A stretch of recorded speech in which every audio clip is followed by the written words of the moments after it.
High voltage model 18 আজকেও 20 question solution করব এবং আজকের কোশ্চেনগুলো বরাবরের মতো এক্সপার্ট ইংলিশের একদম গুরুত্বপূর্ণ প্রশ্নগুলো সংগ্রহ করে আলোচনা শুরু। তো চলুন আমরা আজকের আলোচনার একদম প্রথম প্রশ্নে চলে যাই। আজকের আলোচনার প্রথম প্রশ্ন 1, 3/4 of the work finished, 3/4 of the works, 3/4 of the work dash finished। প্রথম প্রশ্নটাই আপনারা একটু সলভ করবেন। এখন এই প্রশ্নটা আসলে কি প্রেক্ষাপটে কি উত্তর করবেন সেটার জন্য একটু সময় নেন। ওকে, হবে হাই ভোল্টেজ মডেল 18 মডেলের আজকের প্রশ্ন হচ্ছে 3/4 অফ দ্য ওয়ার্কস ড্যাশ। এখানে কি হবে answer? 3/4 of the work, 3/4 of the work dash finished. বাসার বলছেন হচ্ছে 4 নাম্বার। ওকে, এই প্রশ্নটা আমাদের বিভিন্ন পরীক্ষাতে বারবার আসছে এবং বহুবার আসছে।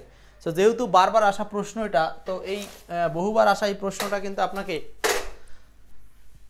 একটু বিশ্লেষণ করে বুঝতে হবে যে এখানে প্রবলেমটা কি, অথবা কোনো প্রবলেম ছিল কিনা, বা এখানে সমস্যাগুলো কি থাকতে পারে। দেখেন ইলিয়াস শেয়ার করছেন, সবাই একটু ক্লাসটা শেয়ার করে দিয়ে। নার্গিস যুক্ত হয়েছেন, এরপর কি আছেন তনুজা, লিজা, আলহামদুলিল্লাহ যুক্ত হয়েছেন। এরপর আসেন 1 নম্বর প্রশ্ন 3/4 অফ দ্য ওয়ার্ক। এইটার রুলসটা হচ্ছে, খেয়াল রাখবেন, আমি বলে দিই রুলসটা হচ্ছে ভগ্নাংশ। যারা নিয়ম লিখছেন তারা লিখতে পারেন ভগ্নাংশ প্লাস অফ প্লাস এই নাউন যেটা থাকবে অবশ্যই মনে রাখতে হবে এই ক্ষেত্রে এই নাউন অনুসারে ভার্ব বসবে। অর্থাৎ এইখানে যে ভার্বটা বসবে, ভগ্নাংশ নাউনকে প্রভাব ফেলবে, কিন্তু নাউন আবার এই ভার্বকে প্রভাব ফেলবে। সো এইখানে নাউনটা তৈরি হয় যখন কোনো ভগ্নাংশ দিয়ে, এই ভগ্নাংশটা মূলত এইখানকার ভার্বের সাবজেক্ট হতে পারবে না। এইখানকার সাবজেক্ট হবে এই ভগ্নাংশ না, বরং হচ্ছে এখানকার নাউন। ক্লিয়ার? আচ্ছা, এবার আসেন আমরা প্রথমত এইটুক জানলাম। তাহলে এই সেন্টেন্সে 3/4 ভগ্নাংশটা কিভাবে লেখা হচ্ছে? 3/4, এটাকে লেখা হয় 3/4, মানে 4-এর 3 অংশ। অফ দ্য ওয়ার্ক, কিসের?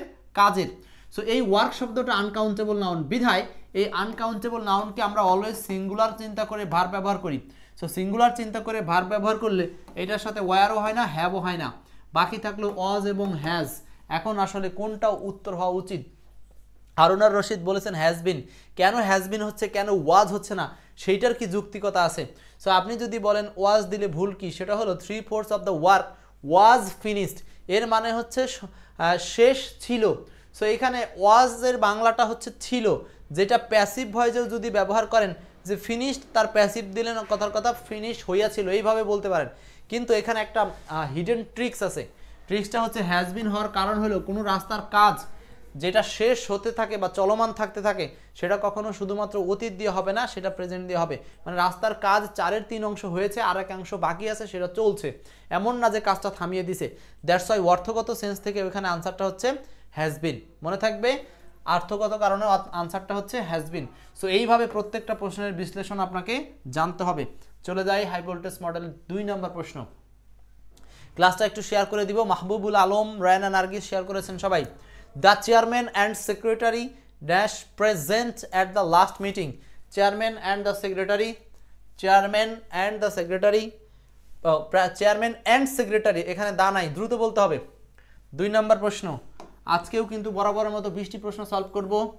আজকে প্রথম দিকে আমরা শুধু গ্রামারের প্রশ্নগুলো একটু বেশি সলভ করব, লাস্টের দিকে গিয়ে মেমোরাইজিং পড়ব। মেমোরাইজিংয়ের বেশি নাই, 3-4-5টা আছে মেমোরাইজিং পার্ট থেকে। হামিদুর রহমান বলছেন হচ্ছে ডি। রায়ানা রানকিসর বলছেন একেডি। ওকে, মাহবুব আলম হচ্ছে D. The chairman and secretary, দেখেন চেয়ারম্যান এবং সেক্রেটারি কয়জন? এখানে 2 জন। Present at the last meeting, গত মিটিংয়ে উপস্থিত। আচ্ছা, এখন দেখেন এইখানে বসাতে বলছে ভার্ব। এটাও একটা সাবজেক্ট ভার্ব এগ্রিমেন্ট অধ্যায় থেকে বারবার আসা প্রশ্ন। এই বাক্যের মূল সাবজেক্ট কি? খেয়াল রাখবেন, রুলসটা লিখেন। রুলসটা হলো দা প্লাস পদবী অ্যান্ড আবারও দা প্লাস পদবী। যদি 2 বার থাকে তাহলে মনে রাখতে হবে 2 বার পদবী মানে হচ্ছে 2 জন মানুষকে বোঝাবে। সেই ক্ষেত্রে ভার্ব হবে প্লুরাল, 2 জন মানুষকে বোঝালে ভার্ব প্লুরাল, এটাই স্বাভাবিক। কিন্তু এটা যদি পদবীর ক্ষেত্রে একবার দি থাকে, অর্থাৎ আপনি যদি দি প্লাস পদবী আবারও অ্যান্ড এর পরে শুধু পদবী, এখানে আর দি নাই, তখন এই সাবজেক্টটাকে ধরা হবে সিঙ্গুলার। আর এইটা যদি সিঙ্গুলার হয় তাহলে ভার্বও হবে সিঙ্গুলার। এখন এরকম পদবী কি আছে?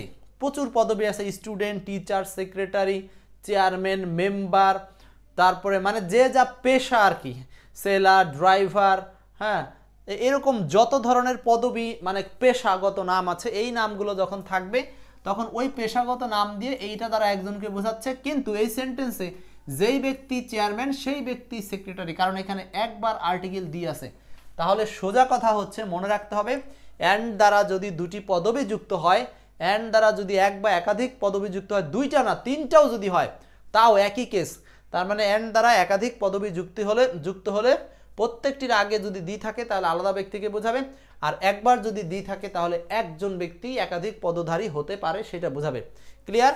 তখন আমরা ভার্ব ব্যবহার করব, এক পদবি বোঝালে সিঙ্গুলার, একাধিক বোঝালে প্লুরাল। ওকে, সো এখানে হচ্ছে একজন ব্যক্তিকে বোঝাচ্ছে, সো একজন বোঝাচ্ছে মানে সিঙ্গুলার। সিঙ্গুলার মনে মনে আপনি হি কল্পনা করেন। সো এখন হি এর সাথে উত্তর হতে পারে ইজও হতে পারে, হি ইজ, হি ওয়াজ, দুইটাই হতে পারে। কিন্তু এই যে আপনি এতক্ষণ পর্যন্ত যা শিখলেন যে হি এর সাথে ইজও হয় ওয়াজও হয়, মানে একজনের সাথে ইজও হয় ওয়াজও হয়, এটা হলো সাবজেক্ট ভার্ব এগ্রিমেন্ট, বুঝেন। কিন্তু এখন এইখানে এক্স্যাক্ট আনসার ইজ না ওয়াজ এটা বুঝেন কিনা সেটার জন্য টেন্স চিনতে হবে। লাস্ট শব্দটা থাকলে সেই বাক্যটা পাস্ট টেন্স হয়। সো এখানে পাস্ট টেন্স মানে ওয়াজ হলো উত্তর। ঠিক আছে, তাহলে বিশ্লেষণগুলো খেয়াল করবেন। সাবজেক্ট ভার্ব এগ্রিমেন্টে কিন্তু একাধিক অপশন পাওয়া যায়। কেউ যদি এগুলো না বুঝে ও প্রথমে ইজ পাবে, ইজ দাগাবে, কিন্তু বাসায় এসে দেখবে যে ওয়াজ উত্তর, হাই হাই করলাম কি কপাল আমার গেল। এই ক্ষেত্রে খেয়াল রাখতে হবে যে আগে দেখবেন যে এই সাবজেক্টের সাথে কয়টা ভার্বের ম্যাচিং আছে, সেই কয়টার মধ্যে আবার আপনি তুলনা করবেন যে এক্স্যাক্টলি আসলে কোনটা হওয়া উচিত। কারণ হলো যে সেন্টেন্সের মধ্যে আরও কিছু ফ্যাক্ট থাকে, যেমন আছে এখানে লাস্ট প্লাস সময়বাচক শব্দ। ওকে, পরের প্রশ্নে যাব, 3 number. Choose the correct sentence. কি হবে এটা? এখানে আরেকটা গুরুত্বপূর্ণ নিয়ম আছে, হিয়ার দেয়ারের নিয়ম। আপনারা উত্তর করতে থাকেন, উত্তর করেন এবং শেয়ার করেন, দ্রুত শেয়ার করবেন। আজকে কি বার? বৃহস্পতিবার, আজকেই লাস্ট ডেট। এই সপ্তাহের বই পাবেন। হিয়ার অথবা দেয়ার, এই হিয়ার দেয়ারের সাথে যখন আমরা আর বসাবো কিংবা ইজ বসাবো, সেইটা নির্ভর করবে এই পাশের নাউনের উপরে, নাউন বা প্রোনাউনের উপরে, নাউন বা প্রোনাউন। মনে রাখতে হবে এই নাউন বা প্রোনাউন অনুসারে এখানকার আর অথবা ইজ হবে, অর্থাৎ এই নাউন বা প্রোনাউনের রিফ্লেক্টে এখানে কখনো ইজ হবে, কখনো আর হবে। আই মিন নাউন বা প্রোনাউন যদি সিঙ্গুলার থাকে তাহলে হবে ইজ, নাউন বা প্রোনাউন যদি প্লুরাল হয় তাহলে হবে আর। পৃথিবীতে যত ধরনের সেন্টেন্স আছে সকল সেন্টেন্সে নর্মালি আমরা জানি সাবজেক্ট থাকে ভার্বের আগে, কিন্তু এই ধরনের এই হিয়ার দেয়ার দ্বারা শুরু হওয়া সেন্টেন্সগুলোতে সাবজেক্ট থাকে মূলত ভার্বের পরে। তার মানে ভার্বের পরের অবস্থা বুঝে এই আগের ভার্বের ব্যবস্থা করতে হয়। এখন এই প্রশ্নটা সলভ করেন, আমি রুলসটা বলে দিলাম। মনিরুজ্জামান বলছেন হচ্ছে 3-এর বি নাম্বার। ওকে, উত্তরটা আমরা নিয়ে নিলাম। কেন বি নাম্বার হলো বাকিরা বোঝার চেষ্টা করেন। দেয়ার আর দেওয়ার কারণ হলো এখানে এ বুক এবং এ পেন, কয়টা জিনিস ভাই? দুইটা জিনিস, দুইটা অ্যান্ড দ্বারা যুক্ত হয়েছে, দুটার সামনে আর্টিকেল আছে। আচ্ছা, তাহলে বাকিগুলো কেন ভুল? দেয়ার আর এ বুক অন দ্য টেবিল, এই এ বুক থাকলে তো এখানে আর হওয়া উচিত না, কারণ হচ্ছে এখন এই এ বুকের সাথে আর যায় না। There is book and a pen, এটা ভুল। কেন ভুল? কারণ এই কে বলতে পারবেন এটা কেন ভুল? এই সি নাম্বারটা ভুল কেন? সি নাম্বার ভুল হচ্ছে এ পেন আবার বুক, কিন্তু বুক কথাটা এখানে ব্যবহার করা উচিত হয়নি, কারণ এখানে ব্যবহার করতে হবে হয় বুকস না হলে এ বুক। কারণ হচ্ছে বুক হচ্ছে কমন নাউন, এই কমন নাউনকে সেন্টেন্সে একা ব্যবহার করা যাবে না। সেন্টেন্সে কমন নাউন ব্যবহার করতে হলে হয় এস বাই এস যুক্ত করতে হবে, না হলে আপনার প্লুরাল করতে হবে। এরপর আসেন D number. There is a book and a pen on the table, এইটা সরাসরি সাবজেক্ট প্লুরাল কিন্তু ভার্ব আছে সিঙ্গুলার, অতএব এইটাও ভুল। অতএব আমরা আনসার পেলাম হচ্ছে বি নাম্বার। ক্লিয়ার? 3-এর আনসার বি। নেক্সট 4 নাম্বার প্রশ্নে লার্নিং খুঁজেন। প্রশ্ন নাম্বার 4 কি হবে উত্তর? 4 নাম্বার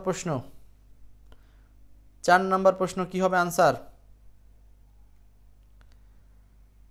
ক্লাসটা একটু শেয়ার করে দেব, যারা ক্লাসে আছেন একটু ঝটপট শেয়ার করে দিবেন, আপনাদের সর্বোচ্চ শেয়ার প্রয়োজন। হামিদুর রহমান, ইমন আলী।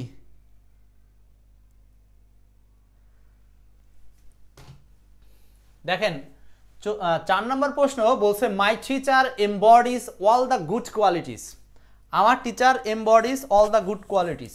আচ্ছা, এখানে এইটাকে প্যাসিভ করতে বলা হয়েছে, প্যাসিভ সেন্টেন্স করতে বলা হয়েছে, প্যাসিভ। ওকে, ঠিক আছে, এখানে on the table my teacher embodies all the good qualities, all the good qualities. খেয়াল রাখতে হবে সবগুলোই প্রায় সেম সেন্টেন্স। এখানে সমস্যাটা করছে প্রেপোজিশনে, বাই নাকি ইন নাকি টু।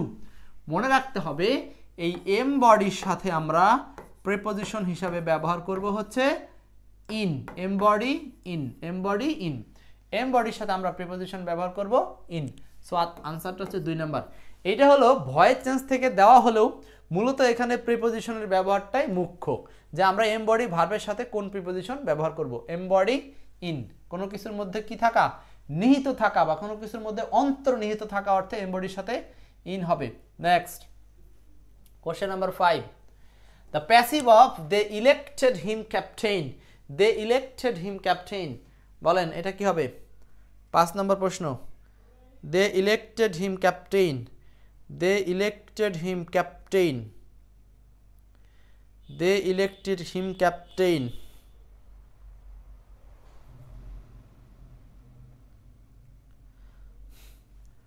বলতে হবে তাড়াতাড়ি। শাহ আলম, মনিরুজ্জামান, প্রিপোজিশনের ইউজ 5 নাম্বারটা দেখি কে দ্রুত আনসার করতে পারেন। Question number 5, question number 5,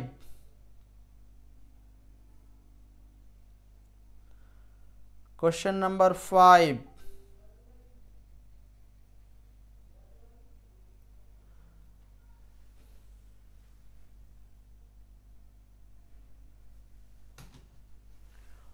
the passive of they elected him captain, তারা এই যে এইটাও প্যাসিভ ভয়েস, তাহলে প্যাসিভ ভয়েস আমরা মূলত দেখব ইলেক্টেড কথাটা, ইলেক্টেড কথাটা একটু দেখব। ইলেক্টেড প্যাসিভ ভয়েস, ও মা কোথায় চলে যায়।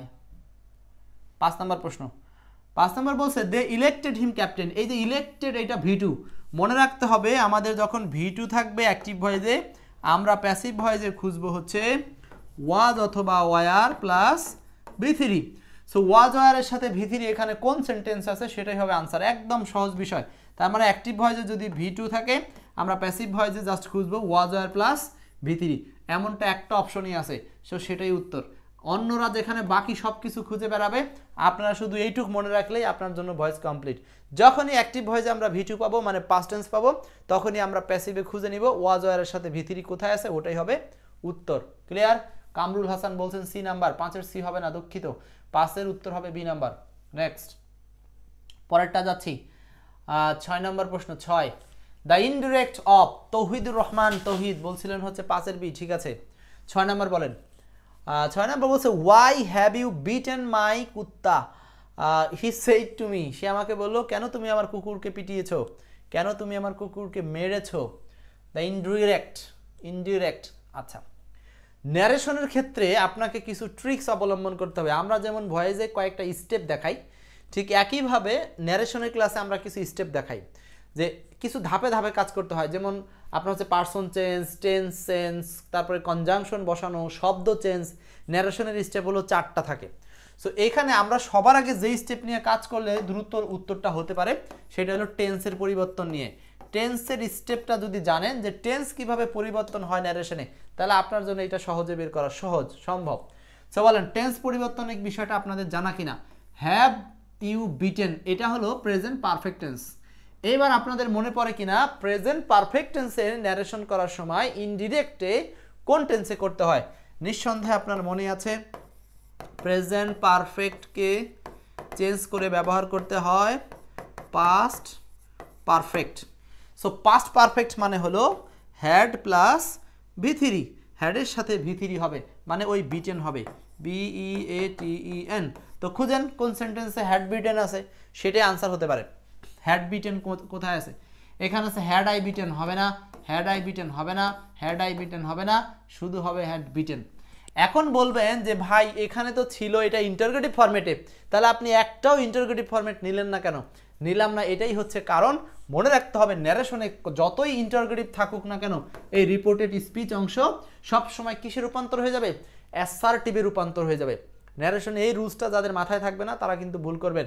যতই ইন্টারোগেটিভ সেন্টেন্সটা রিপোর্টেড স্পিচ অংশে থাক, এটা যখন ডিরেক্ট থেকে ইনডিরেক্টে যাবে, তখন এই ইন্টারোগেটিভ ফাংশনটা হয়ে যাবে অ্যাসার্টিভ, মানে আগে সাবজেক্ট পরে ভার্ব, আগে সাবজেক্ট পরে ভার্ব। সো এমনটা হচ্ছে এখানে। তাহলে আমরা ন্যারেশনের ক্ষেত্রে কয়েকটা জিনিস মাথায় রাখবো, 4টা পরিবর্তন হয়, টেন্স পরিবর্তন হয়, পার্সন পরিবর্তন হয়, তারপরে প্রয়োজন অনুযায়ী কনজাংশন বা লিঙ্কার বসাতে হয়, তারপরে বিভিন্ন শব্দের পরিবর্তন হতে পারে।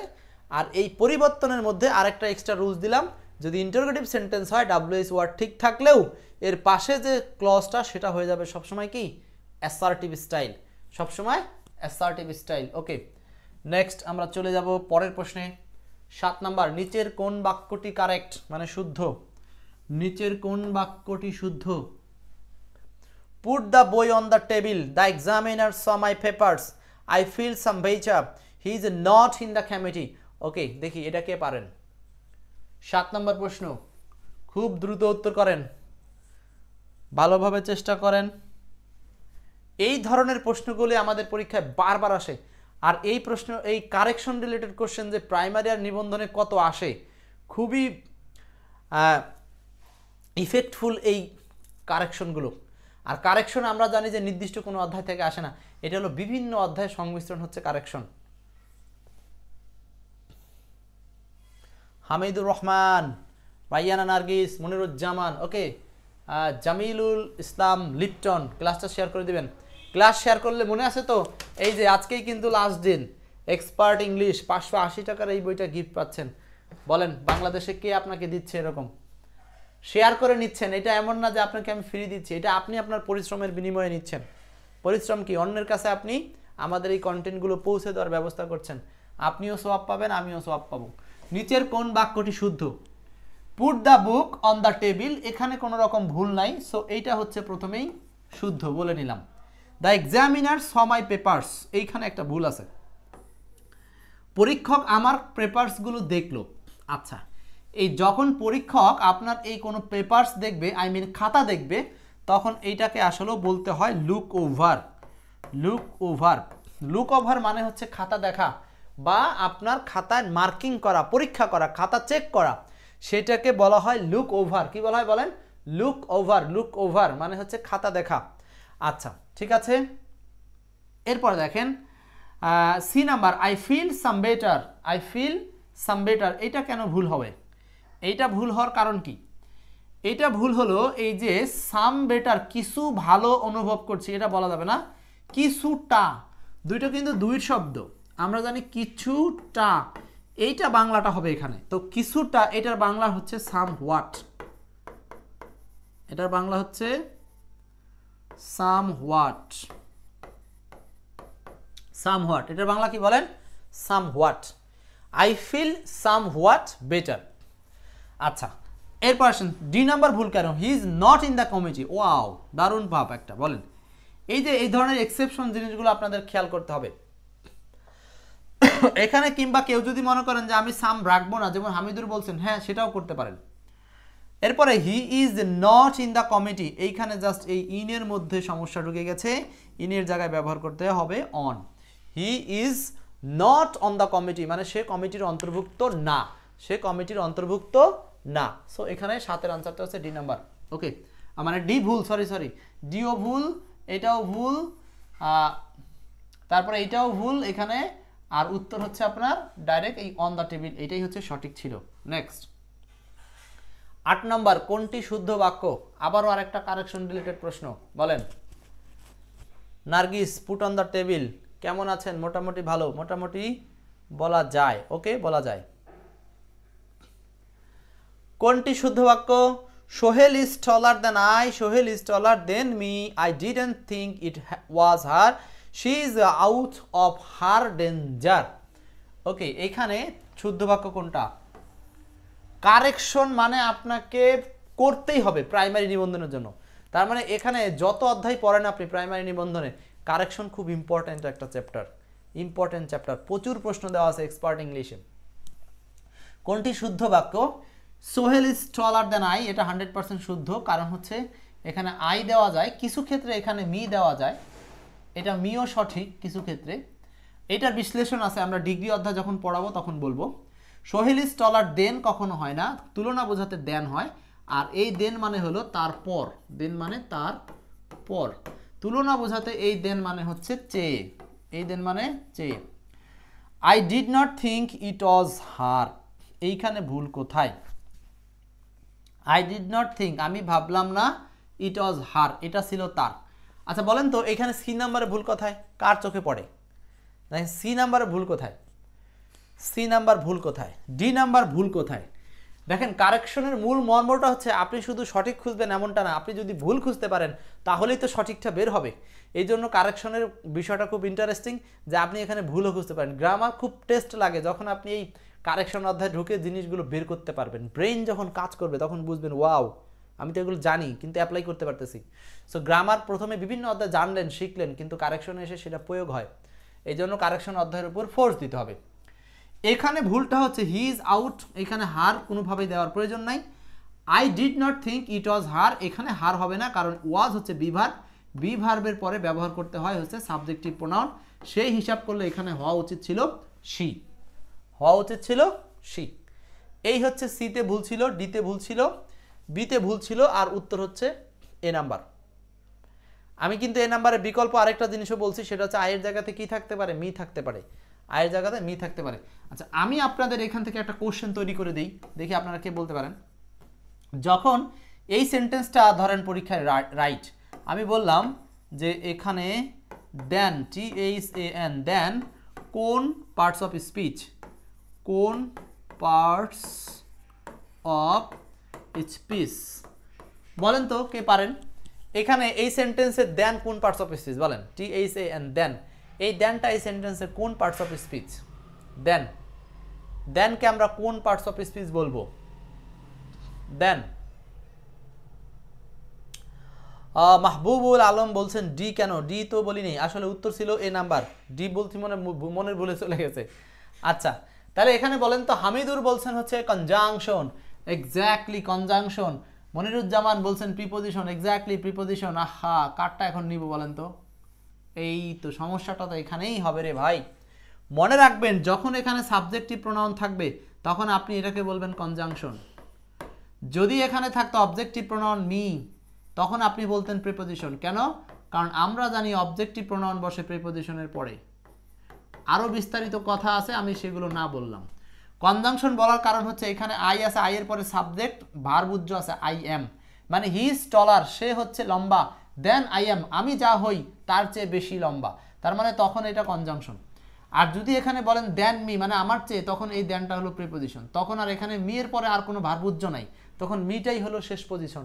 আর এখানে আই আছে মানে এখানে আই এর পরে একটা উজ্জ আছে, সেটা হলো I am, then I am. বুঝাতে পারছি? এই কারণে এইটা হচ্ছে কনজাংশন এই অবস্থায়। সো প্রশ্নটা কোনভাবে ঘুরিয়ে আপনাকে দিবে এইটা বোঝার জন্য একটু কষ্ট করে এক্সপার্ট ইংলিশের সাথে থাকতে হবে, ক্লাস করতে হবে, আস্তে আস্তে সব বুঝে যাবেন। 9 নম্বর প্রশ্ন, কোন বাক্যটি শুদ্ধ? 9 নম্বর, কোন বাক্যটি শুদ্ধ? 9 নার্গিস বলছেন হচ্ছে কনজাংশন। ওকে, ফার্স্ট কমেন্টের ক্ষেত্রে বি ফাস্ট হবেন, সর্বোচ্চ ফাস্ট কমেন্ট করার চেষ্টা করবেন। যে যত দ্রুত কমেন্ট করবেন তার তত ব্রেইনকে শার্প করা হবে। আর এই কমেন্টসগুলোই কিন্তু আপনার পরীক্ষার হলে এক্সাম দেওয়ার তাড়াহুড়া বা এক্সাম দেওয়ার বিষয়গুলো কাজ করাবে। পরীক্ষার হলে ধরাই খাবো যদি না সতর্ক থাকে। এক্স্যাক্টলি পরীক্ষার হলে হয় কি জানেন, আমরা হচ্ছে দ্রুত আনসার করতে যাই এবং তখন আমাদের ব্রেইনে সব কিছু আসে না। কিন্তু এই যে আগাম যখন আপনি আমার মুখ থেকে জিনিসটা শুনে গেলেন, এই প্রশ্নটা যখন পরীক্ষার হলে চোখের সামনে পড়বে আপনার এক্স্যাক্টলি আমার কথা মনে পড়বে। আর আপনি একা একা পড়লে ওইগুলো অতটা মনে পড়বে না। এই জন্য লাইভ ক্লাসে অ্যাটেন্ড থাকা জরুরি।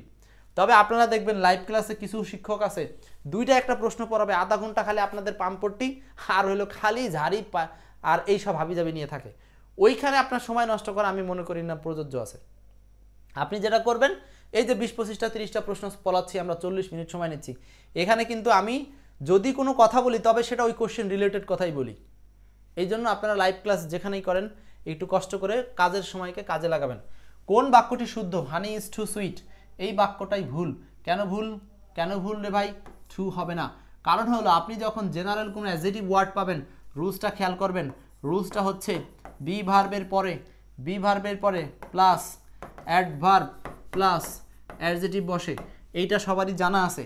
কিন্তু সমস্যা হলো subject plus be verb plus adverb plus adjective, এটা সবারই জানা আছে। কিন্তু মনে রাখতে হবে এই যে সুইট, এইটা হলো ডিগ্রি এর ক্ষেত্রে পজিটিভ ওয়ার্ড, রাইট? পজিটিভ, ডিগ্রির ক্ষেত্রে এটা হলো পজিটিভ ওয়ার্ড। সো পজিটিভ ডিগ্রির ক্ষেত্রে আপনি যখন পজিটিভ ডিগ্রিকে এমফাসাইজ করবেন, মানে হলো ফোর্স দিবেন, আরও ফোর্স বলে লিখবেন, তখন সেটার সামনে আপনি কখনো টু দিতে পারবেন না।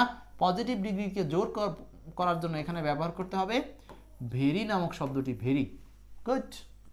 এই যে মনিরুজ্জামান হামিদুর আপনাদের মাথায় চলে আসছে, লিপটন ভাই বলছেন 9 এর সি উত্তর, একদম correct. He took offence at my work, সে আমার কাজে কি করে, বিরোধিতা করলো বা বিরোধিতা দেখালো। I saw him long before, এইটাতে ভুল কোথায় ভাই? লং বিফোর নয়, long ago. I saw him long ago, I saw him long ago, আমি তাকে অনেক দিন আগে দেখেছিলাম। Asif only is reliable, wow, এখানে একটা ব্যবহার আছে অনলি। অনলি শব্দের ইউজেসটা আমাদেরকে জানতে হবে। অনলি শব্দের ইউজেসটা কি?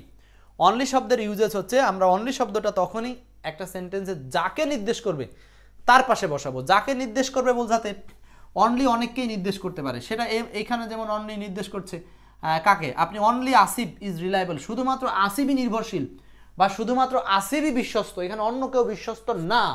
সেই সমস্ত ক্ষেত্রে আপনি এখানে বসানোর কথা ছিল এরকম, অনলি আসিফ, মানে শুধু আসিফই বিশ্বস্ত। Only Asif is reliable, reliable মানে হচ্ছে বিশ্বস্ত। এখন এই প্রশ্নটাই যদি আমি চেঞ্জ করে লিখি যে আসিফ ইজ অনলি রিলায়েবল, তখন এটার বাংলাটা কি হবে? দেখেন সেন্টেন্স দুইটা, কিন্তু দুটোর বাংলাটা দুই রকম। আসিফ শুধুমাত্র বিশ্বস্ত, তার মানে আসিফ বিশ্বস্ত ছাড়া আর কিছু না, সে শুধু বিশ্বস্তই, তাছাড়া সে প্রতারক হতে পারে, ভালো নাও হতে পারে, কিন্তু ধরেন এখানে বিশ্বস্ত, এখানে তার আর কোনো কোয়ালিটি নাই, তার একটাই কোয়ালিটি, সেটা কি? Only reliable. তার মানে অনলি শব্দটা যার পাশে বসাবেন, অনলি শব্দটা শুধু তাকেই নির্দেশ করবে এবং তার সাথেই বাংলাটা তৈরি হবে। ঠিক আছে, এখন দেখেন আরেকটা উদাহরণ দিই। I only love you, I love only you, only I love you. এই তিনটা সেন্টেন্সের বাংলা তিন রকম, কে বলতে পারবেন? তিনটা সেন্টেন্সের বাংলা, জাস্ট আপনি অনলিটা যার পাশে দিলাম, আপনি শুধুমাত্র কথাটা তার পাশে করবেন। তার মানে কি? আই অনলি লাভ ইউ কি বাংলা হবে? আমি তোমাকে শুধুই ভালোবাসি, শুধু ভালোবাসেন, আর কোনো কাজ নাই, আপনি তার সাথে ঘুরেন না, তাকে খাওয়ান না, হ্যাঁ, তার সুখে দুঃখে থাকেন না, আপনি শুধুই তাকে ভালোবাসেন, আর কিছুই করেন না। আই লাভ অনলি ইউ, আচ্ছা আমি ভালোবাসি শুধুই তোমাকে, এটার মিনিং। তার মানে এইখানে একজনকেই ভালোবাসে, তোমাকে, আর কাউকে ভালোবাসে না। কিন্তু এই সেন্টেন্স দ্বারা বোঝাচ্ছে সে কিন্তু অন্য কাউকে ভালোবাসতে পারে, এটা তো কোনো সন্দেহ নাই। কিন্তু এই সেন্টেন্সটা যেটা বোঝাচ্ছে আই লাভ অনলি ইউ, মানে আমি শুধু তোমাকেই ভালোবাসি, একজনকেই ভালোবাসি। বুঝতেছেন অর্থগুলো কিভাবে চেঞ্জ হচ্ছে? এখন অনলি এর ব্যবহার যদি না বুঝেন, এইবার প্রেমিক প্রেমিকা একজন একজনের কাছে গিয়ে এইভাবে ধরা খেয়ে যাবেন যদি অনলির ব্যবহার সেন্টেন্সে করে ফেলেন। এরপর দেখেন পরেরটা বলছে অনলি আই লাভ ইউ, শুধুই আমি তোমাকে ভালোবাসি, আর কেউ ভালোবাসে না, মানে আমি এখানে বোঝানো হচ্ছে এই সাবজেক্টই তাকে ভালোবাসে। বোঝাতে পারলাম? তাহলে অনলি শব্দের ইউজ কিন্তু মারাত্মক। এটার ব্যবহার হচ্ছে যার পাশে বসবে শুধুমাত্র এটা, শুধুমাত্র শব্দটা তার পাশেই বাংলা ইঙ্গিত করবে। ওকে, আশা করি বুঝতে পারছি সবাই। নেক্সট 10 নম্বর প্রশ্ন, which one is the correct sentence, এখানে কোনটা সঠিক? এটা পারবেন মনে হয়, একদমই পারার কথা। দেখি তারপরেও কারা কারা পারছেন আর কারা কারা পারছেন না। ওকে, বলেন কি হবে এটা আনসার? 10 নম্বর, which one is the correct sentence? Loyal love, বিশ্বস্ত ভালোবাসা না। 10 নম্বর, which one is correct sentence, এখানে কোনটা সঠিক? 10 বলছে I am more senior to him. আহা, কি ভুলটা করে ফেলছে দেখেন। ল্যাটিন শব্দ বেশ কিছু শব্দ আছে, শব্দগুলো আপনারা কয়েকটা লিখতে পারেন। Senior, junior, ulterior, posterior, inferior, prefer, এই যে শব্দগুলো দিলাম, এই শব্দগুলোর জন্মই হয়েছে কম্পারেটিভ দিয়ে, জন্মই কম্পারেটিভ, এবং এই জন্মের পর থেকে তারা টু ব্যবহার করে, এদের সাথে কখনো দেন ব্যবহার করা যাবে না। তাহলে এদের সামনে আবার আপনি কখনো মোর ব্যবহার করতে পারবেন না, মোর ব্যবহার করতে পারবেন না, কারণ এরা জন্মই হচ্ছে কম্পারেটিভ। আবার এদের পাশে আপনি কখনো ইয়ার ব্যবহার করতে পারবেন না, যেমন আপনি বলতে পারবেন না সিনিয়র আর জুনিয়র আর, হ্যাঁ, তারপরে আলটেরিয়র আর পোস্টেরিয়র, এরকম ইয়ার যোগ করা যাবে না। ইভেন মোর সিনিয়র, মোর জুনিয়র এই কথাটাও বলা যাবে না, কারণ সিনিয়র কথাটার মানেই হলো কারোর চেয়ে বা একজনের চেয়ে আরেকজন বড় বা ছোট, যেটা বুঝাবেন। বোঝাতে পারলাম? আর এদের সাথে কখনো দেন দিব না, দেব টু। এখন দেখেন আপনাদের উত্তর খুঁজে পাবেন, দেন হইবে না, দেন হবে না, টু হবে। এখন টু হবে, টু হবে, এখানে আবার মোর হবে না। তার মানে একটা রুলস থেকে সব কিছু কভার হয়ে গেল। আপনি এই একটা রুলস যদি জানেন, তাহলে আপনি এখান থেকে না হলেও 200-র মতো বিগত সালের প্রশ্ন আছে, বিশ্বাস করেন এই বইটাতে 200-র মতো প্রশ্ন আছে, সলভ করতে পারবেন। আমাদের এই বইটা মাত্র 1200 পেজ, কিন্তু আমার কাছে আছে 2000 পেজের ফাইল, যেখানে প্রচুর কোশ্চেনের ভলিউম আছে, সেখান থেকে বাছাই করে করে প্রশ্নগুলো এখানে দিয়েছি। রায়ানা নার্গিস বলছেন হোস্টাইল টু, হ্যাঁ হোস্টাইল টু এখানে যাবে না, এটা তুলনা বোঝানোর জন্য আলাদা করে বোঝাচ্ছি আর কি, তুলনা বোঝানোর জন্য, ঠিক আছে। টু তো পৃথিবীর বিভিন্ন জায়গায় বসে, কিন্তু তুলনাবাচক এই ল্যাটিন শব্দগুলোর ক্ষেত্রে বোঝাচ্ছি। তুলনা মানে কম্পারেটিভ ডিগ্রি, কম্পারেটিভ ডিগ্রির বিষয়টা নিয়ে আলোচনা করছি। ওকে, 10টা প্রশ্ন কমপ্লিট। ওকে, চলে যাব পরের প্রশ্নে। 11। বাহ, দ্য ইংলিশ অফ সময় শেষ, এটার ইংলিশ কী হবে বলেন? ক্লাসটা শেয়ার করছেন তো সবাই নাকি? ইংলিশ অফ সময় শেষ, সময় শেষের ইংলিশ কী হবে? ইংলিশ অফ সময় শেষ, সময় শেষের ইংলিশ কি? সময় শেষ,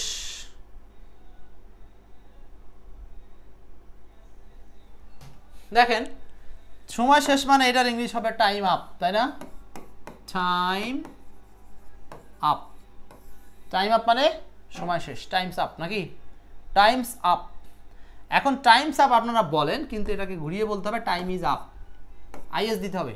time is up, time is up, time, এই যে টাইমস আপ মানেই হলো টাইম ইজ আপ, এর মানে হলো সময় শেষ, সময় শেষ। টাইম ইজ ওভার, ওভার শব্দটা দিলে দেওয়া যেতে পারে, সেটা হলো কি, এটা সময় শেষ বোঝাবে না, ওভার দ্বারা বোঝাবে শেষ তো হয়েছে বটেই, আরও কিছু বাড়তি সময় চলে গেছে, তার মানে অতিরিক্ত সময়, সময় শেষ মানে কি, সময় শেষ হয়েও আরও অনেক সময় নষ্ট হয়েছে বা অতিরিক্ত সময় গড়িয়ে গেছে, সেই ক্ষেত্রে টাইম ওভার বলবেন। টাইম এন্ডও বলতে পারেন, টাইম ইজ এন্ড, কোনো সমস্যা নাই, শুধু এন্ড বলবেন না, time is end, times end এইভাবে বলতে পারেন। ওকে, শুধু এন্ড বললে ভার্ব হয়ে যায়, সেটা হচ্ছে সময় শেষ হয়ে যায়, এরকম বোঝাচ্ছে। 12 নাম্বার, এটি একটি 500 টাকার নোট, এটি একটি 500 টাকার নোট, কি হবে বলেন? এটি একটি 500 টাকার নোট, এটি একটি 500 টাকার note. This is a 500 rupee note, this is a 500 rupees note, this is a 500 টাকা নোট। ওয়াও, মাহবুব আলম বলেন তো এই রুলসটা আমরা কোথা থেকে নিয়েছি? 12 নাম্বারটা কি হবে আনসার? 12-র কি উত্তর হবে?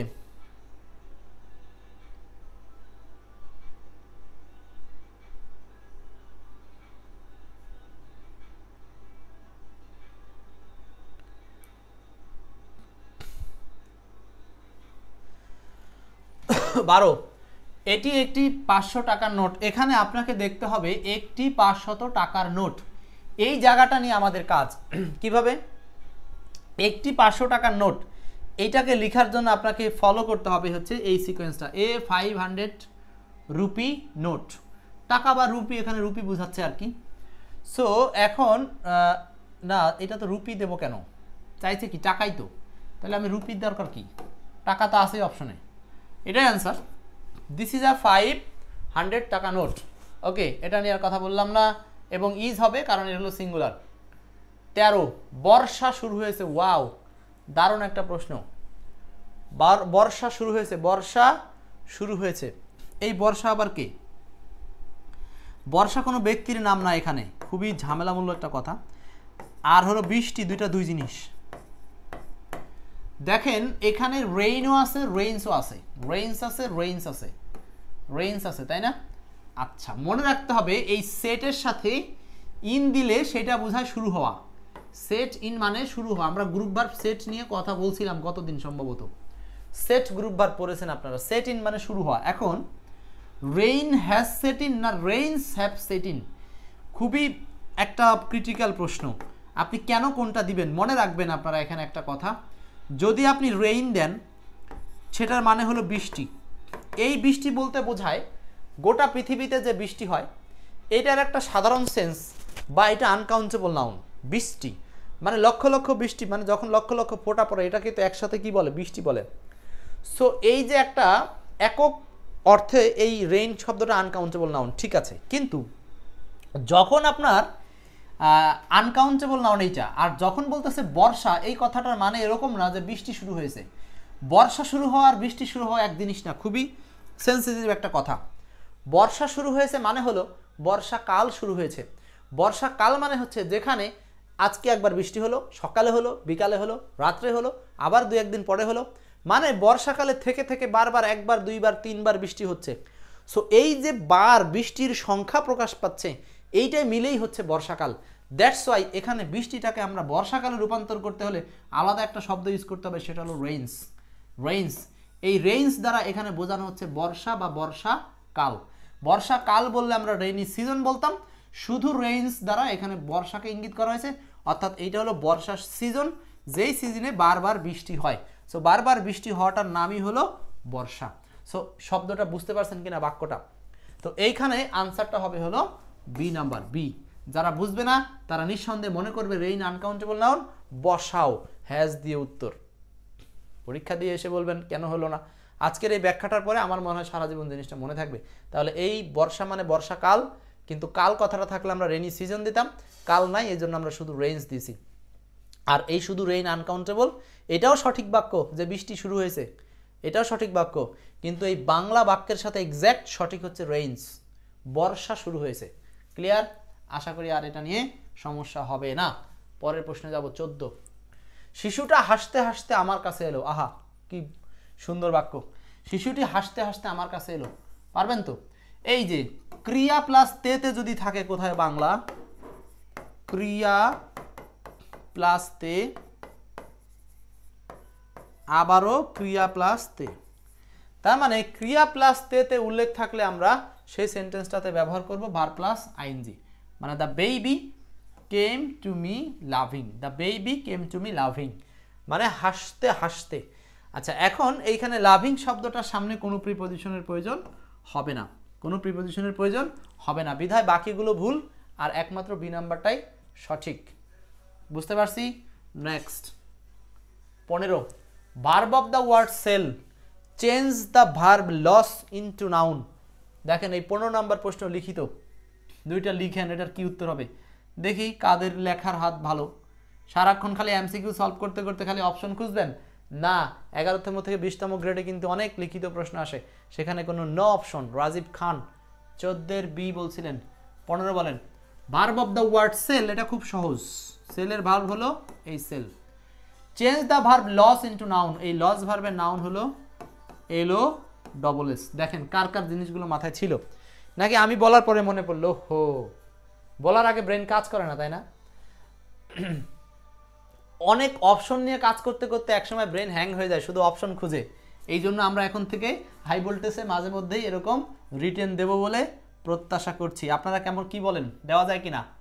16, হিজ ইলনেস ইজ মিয়ার প্রিটেক্স ড্যাশ ইজ অ্যাবসেন্স। একই সাথে 16 নম্বরের মধ্যে দুইটা প্রশ্ন ঢুকাই দিছি। হি did not profit that experience, কি হবে? প্রিটেক্সট, প্রিটেক্সটের সাথে হবে ফর। প্রিটেক্সট ফর মানে হলো ভান করা, প্রিটেক্সট ফর মানে হলো ভান করা, pretext for. He did not profit, he did not profit dash experience, এটা কি হবে?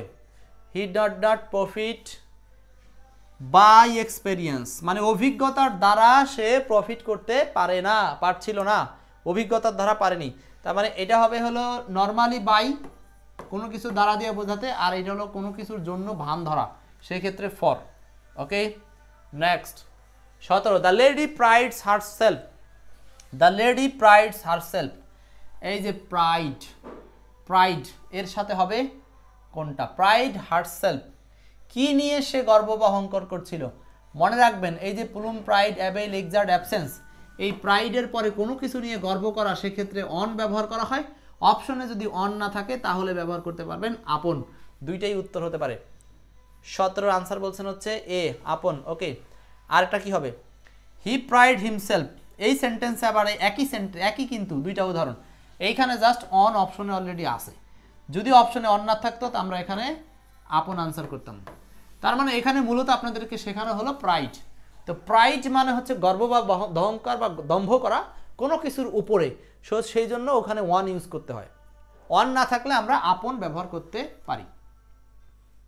নেক্সট 17 পর 18, the antonym of the word weird. Weird মানে কি? ওয়ার্ড মানে এইটা হলো, এই ওয়ার্ড শব্দটা উচ্চারণগত দিক থেকে মিল আছে টায়ার্ড, উচ্চারণগত দিক থেকে মিল আছে হাসনায় না টায়ার্ড, তাই না? ক্লান্ত। আর বাকিগুলো ক্লান্ত না। ওয়ারিদ মানে উদ্বিগ্ন, এটাও এক প্রকার ক্লান্ত। এটার আনসার হবে নর্মাল। নর্মাল মানে কি? স্বাভাবিক, কোনো ক্লান্ত নাই। ভালো বোধ করা, এটা কি হচ্ছে? স্বাভাবিক বা ভালো, স্বাভাবিক বা ভালো। 18 আনসার হচ্ছে কোনটা? এ নাম্বার, 18 উত্তর এ। নেক্সট 19, পেনাল্টি মানে কি? শাস্তি। খুবই সহজ, পেনাল্টি তো আমরা জানি। সো এটা আনসার একদম এক নজরেই পারবেন সবাই। পেনাল্টি হচ্ছে পানিশমেন্ট, পেনাল্টি হচ্ছে পানিশমেন্ট। কি পারতে দেখা মারতে পারবেন তো? মেমোরাইজিং অনেকগুলো আজকে সহজ দেখাচ্ছি। এবং 20, এটা আজকে লাস্ট প্রশ্ন, 20 নাম্বার। এই প্রশ্নটা 25তম বিসিএসে আসছে এবং অন্যান্য অনেক পরীক্ষাতে আসছে। 20 নাম্বার, মিস অ্যানথ্রোপিস্ট। আচ্ছা, এখানে এই শব্দটাকে আপনার এটা দিয়েছি সাবস্টিটিউশন অধ্যায় থেকে, হ্যাঁ, সিঙ্গেল ওয়ার্ড অধ্যায় থেকে। সো অ্যানথ্রোপিস্ট কথার মানে কি? অ্যানথ্রোপিস্ট, অ্যানথ্রোপিস্ট, অ্যানথ্রোপিস্ট, অ্যানথ্রোপিস্ট মানে কি? অ্যানথ্রোলজি মানে হচ্ছে মনুষ্যবিদ্যা, আর অ্যানথ্রোপোলজিস্ট মানে, অ্যানথ্রোপিস্ট মানে হলো যে মানুষ নিয়ে কাজ করে। আর সেটার সামনে মিস ব্যবহার করা হয়েছে। এই মিস ব্যবহার কারণে এটার মিনিংটা উল্টে গেছে, মানে মানুষে বিদ্বেষ যার, সেটাকে বলা হচ্ছে। তার মানে এটা হলো হেটার অফ ম্যানকাইন্ড, যে মানব জাতিকে ঘৃণা করে, সেটাকে বলা হচ্ছে মনুষ্য বিদ্বেষী বা মানব বিদ্বেষী, মানব বিদ্বেষী। 20-এর আনসারটা হচ্ছে সি, 20-এর answer C. One who first with ideas, এগুলো একটাও না, আনসার হচ্ছে ওটা। ওকে, নেক্সট এটা পারলেন। আজকের এই হাই ভোল্টেজ মডেল 18-র 20টা প্রশ্ন শেষ এবং 21 নাম্বার হলো বোনাস। যারা ভালো মনে করেন তাদের জন্য এই বোনাসটা রাখা হয়। বোনাসের উত্তরটা আমি আজকে দিয়ে দিচ্ছি, এটা আর রাখবো না উত্তর। বলছে excite calm, calm, it's excite মানে উত্তেজিতকরণ, উত্তের র হয়ে গেছে, উত্তেজিত করা। আর এই কাম মানে হলো শান্ত করা, তাই না? শান্ত করা। সো এখানে আমরা বিপরীত একটা রিলেশনশিপ পাচ্ছি। সো এই অ্যান্টি রিলেশনশিপস কোন অপশনটাতে আছে সেটাই হবে আমাদের আনসার। সো সেটি হচ্ছে অ্যান্সার হবে স্টিমুলেট নাকি কুল ডাউন। কোনটা হবে? স্টিমুলেট নাকি cool down? Stimulate, cool down, এই দুইটা। স্টিমুলেট মানে উত্তেজিতকরণ আর কুল ডাউন মানে শান্ত করা। সো অ্যান্সার হচ্ছে 21-এর 4। এই ছিল হচ্ছে আমাদের সাথে আজকের হাই ভোল্টেজ মডেল আপনাদের আলোচনা। 18তম হাই ভোল্টেজ মডেলে আলহামদুলিল্লাহ যা কিছু শেখালাম, আরও ছিল, এগুলো আর দেখাবো না, এগুলো আমাদের হাই ভোল্টেজ মডেলে থাকলেও আলোচনার যোগ্য নয়। So high voltage model 18 solve করলাম। এই 18টা হাই ভোল্টেজ মডেল ইতিপূর্বে সবগুলো ইউটিউবে আপলোড হয়ে গেছে, আপনাদের ফেসবুক পেজেও সিরিয়ালি আছে। সামনে আরও যতগুলো আসবে ইনশাল্লাহ সবই সিকুয়েন্সিয়ালি আমাদের ইউটিউব চ্যানেলে থাকবে। এক্সপার্ট ইংলিশ আড্ডা নামে ইউটিউব চ্যানেল আছে, সেখানে আপনারা দেখে নেবেন। সো আজকের ক্লাস আমরা 10:30 শুরু করেছিলাম, একটু লেটে শুরু হয়েছে এবং শেষ করার চেষ্টা করছি যথাসময়ে। ভালো থাকবেন। এই ছিল আজকের হাই ভোল্টেজ।